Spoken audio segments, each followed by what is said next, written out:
Novatos, thanks for tuning in to yet another video. Infamous here, San Jose, California. Absolutely beautiful state. And let's get into the topic of today's ride.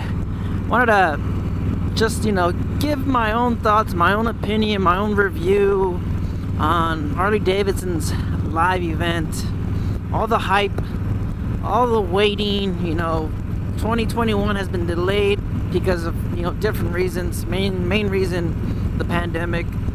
These models were supposed to be released back in November, September, August, sometime around then, and we are now seeing what we've all been waiting for. And in a nutshell, higher prices, but more colors.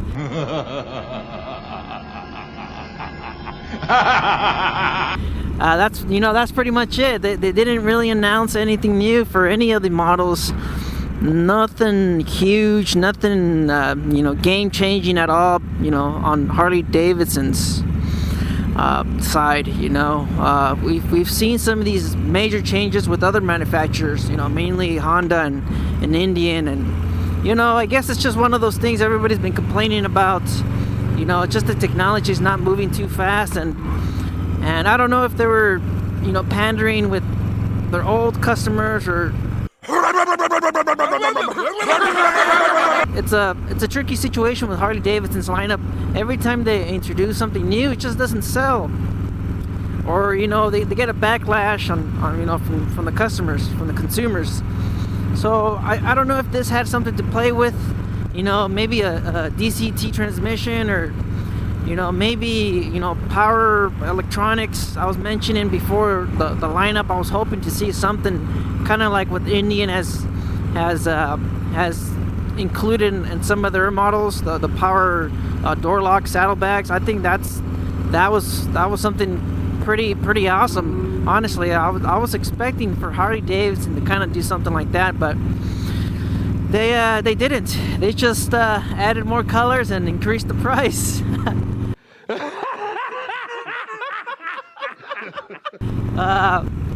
They made changes to the CVOs. They included, I guess if it's big news, I guess, for them, reintroducing the Road Glide Black, reintroducing the Road Glide back into their CVO lineup, their custom vehicle operations.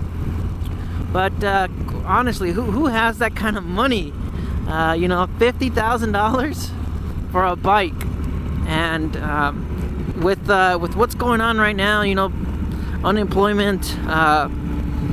I don't know. Maybe Harley-Davidson knows something that we don't know. Maybe Biden's going to be giving out 50,000 stimulus checks, or $50,000 in stimulus checks for everybody. If Biden, if the government wants to keep on printing money and giving out free money, then I guess $50,000 sounds about right for one of these CVOs. But it was just disappointing overall. I didn't want to give out my negative feedback, or just depending on what's going on. There's a lot of Harley lovers, but we have to hold the company at a standard so they can improve. This isn't us or myself hitting on Harley. I want Harley to improve, to expand its marketplace, and maybe that's what they're going to do with the Pan America, the Dirt Glide, or the 1250 Custom. Their liquid cooled Revolution Max engine, what they're going to be offering later this year. The Pan America, we're looking at February. So what, it was just overall it was a disappointment. Softails, we didn't see anything huge. Sport Glide, they got their saddlebags painted, and the Fat Boy got more chrome and more colors. The biggest change to the Softail lineup was the Street Bob.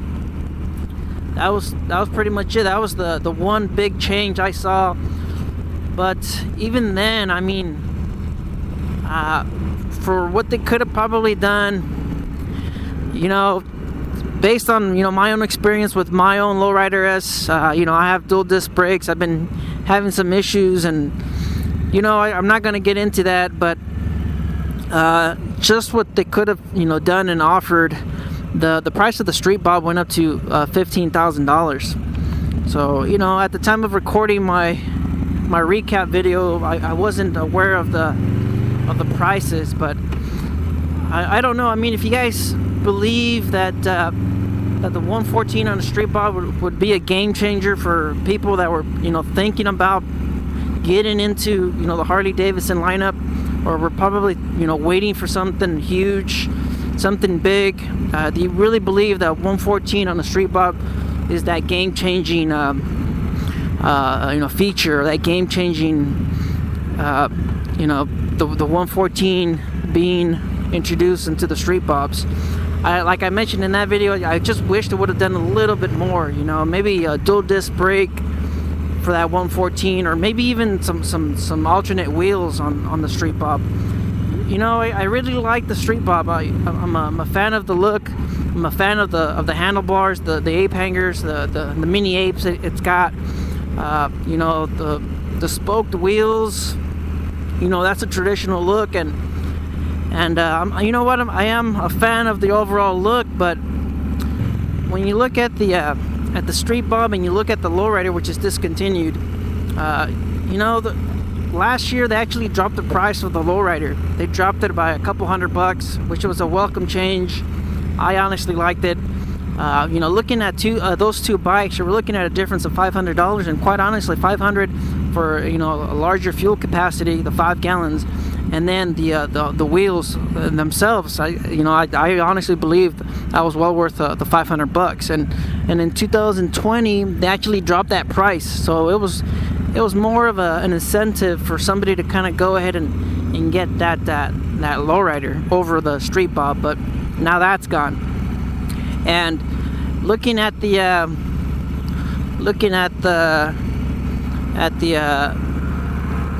website, I believe the lowrider price actually increased the 2020. So instead of it being on a clearance or something like that, you know, having a last year model or kind of an event to get those bikes out, it looks like the lowrider actually went up the 2020. So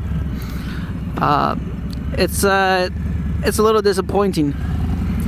And I don't know, you guys leave your comments down below. You know, my whole thoughts on the Street Bob and on the lowrider. You know, if you look at those two bikes, I mean, you guys leave your comments. Let me know, are you guys willing to, you know, pay the $500 extra for the larger, you know, gas tank and the wheels, or or would you rather spend those, you know, extra $500 on the 114? You know, it's just my own opinion. I'd probably pick the fuel capacity and the wheels over the 114. Honestly, the 114 over the 107, it's not a huge dramatic increase in power. It's nothing too drastic. It's only, I mean, I don't know the actual numbers. Harley-Davidson, they don't really announce them, but watching other YouTubers and watching other you know, mechanics and technicians that actually run dyno numbers, we're talking about a couple extra horsepower, you know, somewhere around 10 horsepower extra, or 11 or 12, kind of the same thing if you were going to do a stage 1 or something like that. You know, it's just, and I guess, you know what, if you think about it in that method, in that manner, you know, the stage 1, you're looking at about $1,400, $1,500 for about the same horsepower. And if you're looking at you know, the 114, if you're looking at the 114 for an extra $400, and you know, we're looking at an extra you know, 10 horsepower, it's actually quite a good deal, I guess, if you look at it in that point of view. So you know what, that was, you know, overall, you got more color options, you got a new badging on it, a new decal on the side of the tank, but You know, you still got the same wheels. I was looking, you know, forward to seeing a change in the wheels, maybe along with the 114. That would have been nice, but I guess just the price would have just gone up too much. I guess it would have been over 15, but I think even having dual disc brakes on that bike would have been nice with that 114. But you know what? That's just me. This is a bummer, man. That's a bummer. And as far as the touring models, you know what? Offering a chromed out version of what's pretty much popular, their S, their special, you know, the special line, the S. I think that's a welcome change. I think that alone is a pretty good change. I know a lot of people like chrome because chrome gets you dome, and you know, having that extra option of, you know, including the wheels, including the trim. You know, we're talking about a higher finish, a higher quality finish on those bikes, and you get the 114 for, you know, an extra $1,000 or $2,000. I'm not too sure. I believe it's around $2,000 for the S models of these touring bikes.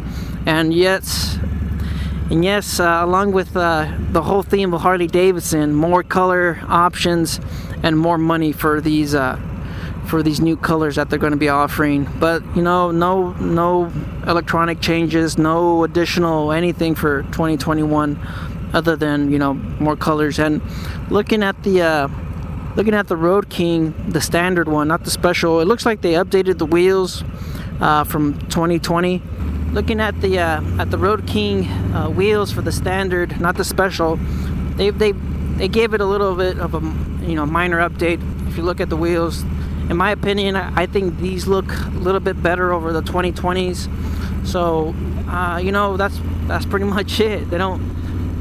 Someone else mentioned that some of their touring models, they removed the heel shifter. I've never ridden a bike with the heel shifter, so you know, I don't know, or I wouldn't know anything about that. So, and then looking at the $50,000 bikes, the CVOs, you know, same thing, more color options, different color themes. They, you know, reintroduced, like I said, the CVO, the Road Glide, and it looks like they developed a new wheel, which it looks pretty awesome. I dig it. And you know, when you know, even it sitting still, it looks like it's transparent. And when it's, you know, on the road and it's, you know, going at higher speeds, it looks really transparent. So I guess that's what they were going for with that new design. They're mentioning how it took them a couple years to kind of develop that wheel. So it's a good looking wheel. You know, from Harley-Davidson, it's probably their largest wheel that they offer on the CVO lineup. So is it worth $50,000? I don't think so. But you know, you guys just go ahead and leave your thoughts down below. Let me know if you guys gonna be picking up, or if you guys were just waiting for these new changes. I mean, was this something that is going to go ahead and provoke you to go out and get yourself a brand new $50,000 bike? You know, that's it. Just wish they would have offered a little bit more in the electronics. A lot of people wish they saw, you know, some transmission updates for the touring models, mainly because a lot of people put a lot of miles on those bikes. So you know, that's just my own 2 cents. Thank you for watching. Thank you for liking the video. Thank you for subscribing to the channel. You guys don't believe everything you read. Life's a risk. Get out there and ride later.